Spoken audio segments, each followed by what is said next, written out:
Yo, whoa, what is going on YouTube? It's your boy Dan, aka aDrive. I'm bringing you guys a brand new video today, and today we are diving into the changes and updates in Pokemon Unite as the newest character, Blissey, has officially dropped, and there is a huge balance patch and update that we're going to break down in detail in this video. We're going to be using a handful of sources like Cerebi.net, so be sure to check the description below. And a big shout out to HibikiVGC, who is an awesome content creator who actually let me use his footage again to show the before and after of the damage outputs and the changes to the exact moves.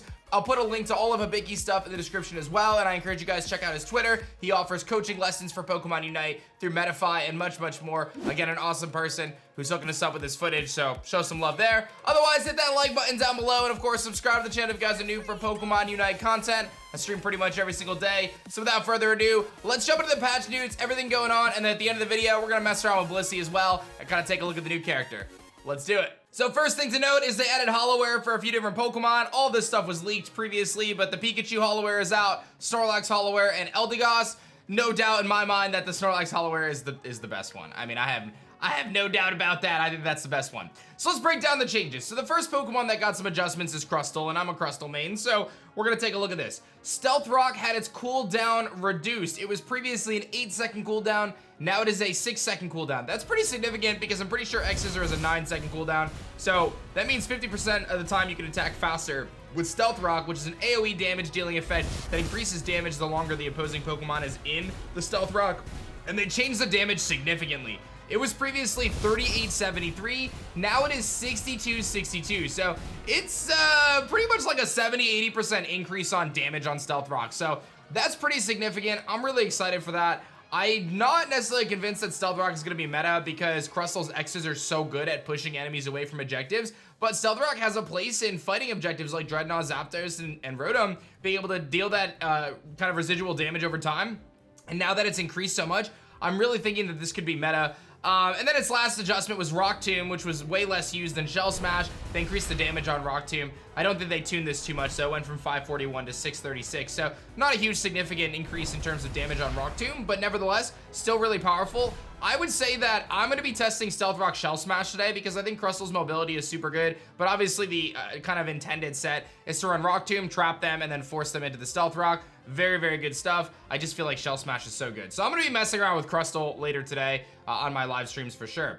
Next is Garchomp. Garchomp was a Pokemon that really needed some changes. Its speed stat was changed. Presumably its speed was buffed. You've got Bulldoze. The damage was increased, about a 50% increase. A little bit less than that actually. Actually almost like a 60-70% increase. It went from 736 to 1141. So pretty significant buff. Not quite double, but still pretty significant. Dragon Rush's cooldown was reduced from 8 seconds to 6 seconds. So Garchomp is a Pokemon that definitely needed some buffs. It just does not compete with Lucario at this point in terms of all-arounders. So nice to see Garchomp getting a little bit of love. We'll see if Bulldoze and Dragon Rush make any difference for it.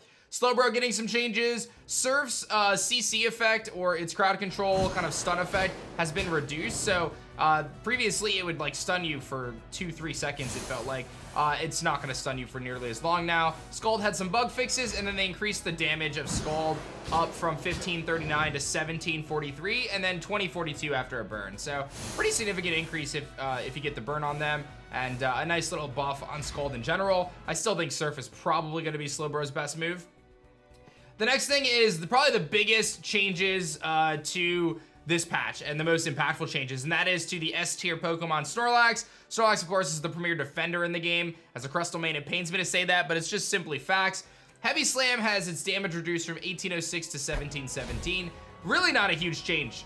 Small change is going to make a difference, but I don't think that's the end-all be-all for Snorlax there. And then the duration of effects on opposing Pokemon decreased on block, which is basically when you hit them with the block, they get stunned briefly. The stun time is reduced a little bit.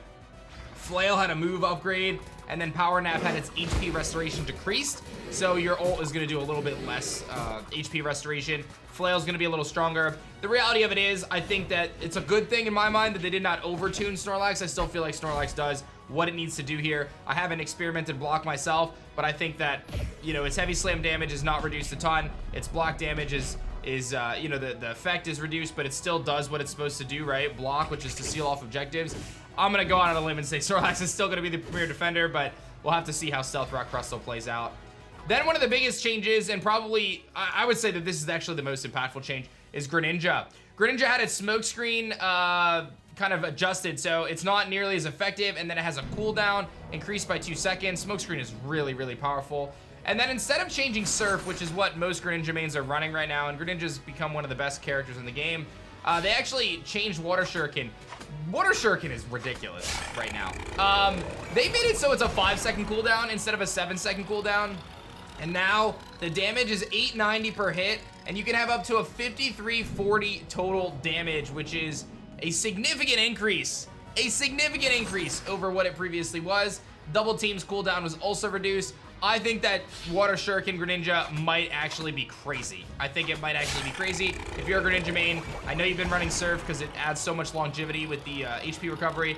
I have a feeling that Water Shuriken might be worth looking into because it looks like it could be bonkers. Some other small changes. Wigglytuff had its Unite move fixed. There were some bug fixes. We'll talk about those in a bit. Cinderace had some bug fixes. Alola Ninetales used to have its passive ability, Snow Warning, actually target Pokemon hidden in the grass. That's not a thing anymore, according to the patch anyway. Gardevoir had some bug fixes. Cramorant had some bug fixes. Some changes to wild Pokemon, not a huge deal. And then again, the big battle items adjustment here. Eject button, the most common item in the game. I mean, everyone's using eject button. There's no doubt about it. 55-second cooldown, now to 70 seconds. So you have to wait an extra 15 seconds to use your eject button. Does that really change anything? I don't think so. I think eject button's still probably the premier item in the game. I think unless they buff full heal to last a little longer or buff some of the other held items more significantly, I still think eject button is the main thing to use because just getting in and out of an objective is so important. But you will have to be a little bit more mindful of how you use it because again, 15 seconds added cooldown is pretty significant. Then you've got Goal Getter here, which now goes from 120 seconds to 90 seconds on cooldown. And I'll tell you, I think Goal Getter has some viability. It's really hard to justify it over eject button, but maybe it's a little bit closer now. If you're running Score Shield, oftentimes I feel like the 10 to 15 point mark with Score Shield on a defender is like the sweet spot. Anything more than that is really tricky. With Goal Getter, you could potentially be getting in 20, 30 point scores with Score Shield without any problems. And in the early game, that could actually be really, really effective, especially if you're bottom point. If you're running bottom point with like a Snorlax or something, I can actually see that being incredibly powerful because you're going to be able to get those scores in. If you could break bottom before Dreadnought even spawns, you give your team such a significant advantage for that fight. So I'd be willing to experiment a little bit with Goal Getter. They also changed Fluffy Tail. They just increased its effect. X Attack had its effect increased as well. So some small tweaks there. But I think the main takeaways here are Greninja's changes. I think Crustle, Stealth Rock is worth looking into. Slowbro got tweaked. We'll have to see how bad that nerf is. I don't think Snorlax's nerfs are too significant. We'll have to see how impactful that block change is. I don't think the heavy slam difference is that big of a deal. Greninja is definitely something to look out for. And then, of course, Garchomp getting some big changes, which I think it desperately needed for sure. A few other things to mention. My man JJ Kuhn had tested out. A few things that you guys might have noticed is the last 3 seconds of scoring doesn't work. Apparently, that's fixed now. So if you score a goal in the last 3 seconds, it should count. So we got buzzer beaters now. Seems like the Wigglytuff is also fixed. Previously, Wigglytuff was not gaining any AOS charge for its Unite move when it defeated wild Pokemon. Now it does, which actually is a huge buff to Wigglytuff. Not even because it's a buff, it's just, it's supposed to be that way. So pretty significant stuff there, but I'm just glad to see that Unite is making these changes and these updates. And I'm curious as to your thoughts in the comment section below. Let's hop in the game and play a little bit of Blissey now. There she is, Blissey, baby. All right, let's take a quick look at Blissey here. We'll just look at its moves. Egg Bomb, Helping Hand. Let me get my dumb face out of the way. It's always in the way.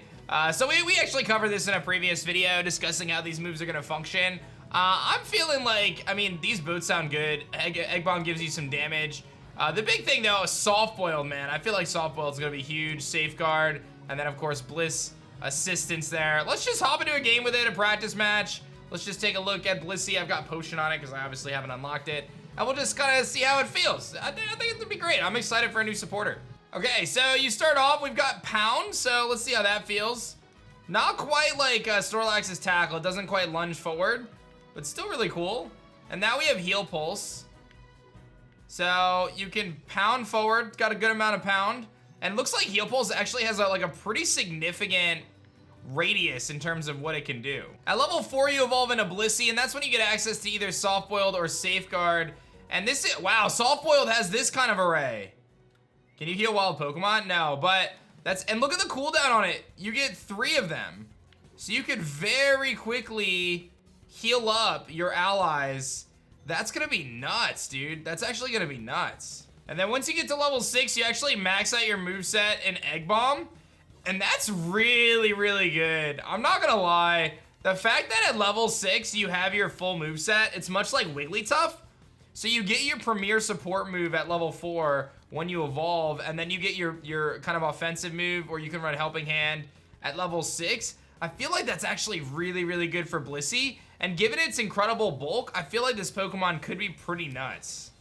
So I wanted to look just as a comparison. At level 15, Blissey has 10,000 HP. It is the highest character in the game. Its attack is 341, which is pretty similar to Snorlax. In comparison, Snorlax has 9899 HP, and it has 345 attack, so they have very similar attack. However, Blissey's defense is really, really low. It's only 200, and its special defense is 149. In comparison with Snorlax, it has 580 defense and 400 special defense. So Blissey has like half the defenses of Snorlax, but the highest HP in the game now.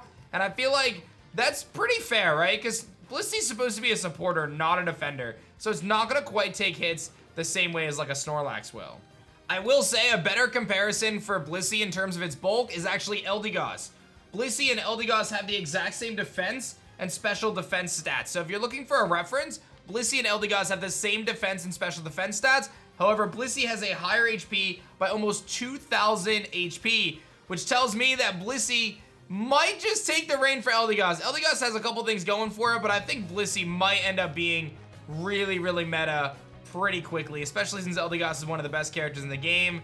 The fact that you can heal 3 times with Soft Boiled is nuts. Let's take a look at its Unite move, Bliss Assistance. Look at that big area. Wow. You have this massive area to target an ally or an enemy. I'll see if I can find the enemy Pokemon real quick. Oh, I guess you have to have an ally nearby, so you can't actually do anything with that. So I'm not able to target and actually use the Unite move because I'm in a private match, but nevertheless, that is really, really big area of effect. So if you're in a team battle, you can target which one of your allies you want to hit, and you can give them a pretty significant boost. And again, Bliss Assistance allows you to take damage for them. So just nuts all around, guys. Really exciting stuff. So we'll dive a little bit more into Blissey and the other updates throughout the next coming days, but exciting stuff from Pokemon Unite, another patch and some big changes. You guys can always tune into my live streams at twitch.tv/aDrive, where I'm gonna be streaming Unite all the time, except maybe for today a lot because I'm doing the Pokemon presentation, but exciting stuff nevertheless. Big shouts to Hibiki, Cerebi, and everyone else who helped make this video possible. I hope you guys enjoyed it. Let me know your thoughts on the patch changes and Blissey in the comment section below. Like, subscribe if you guys are new, and I'll see you guys on the next one.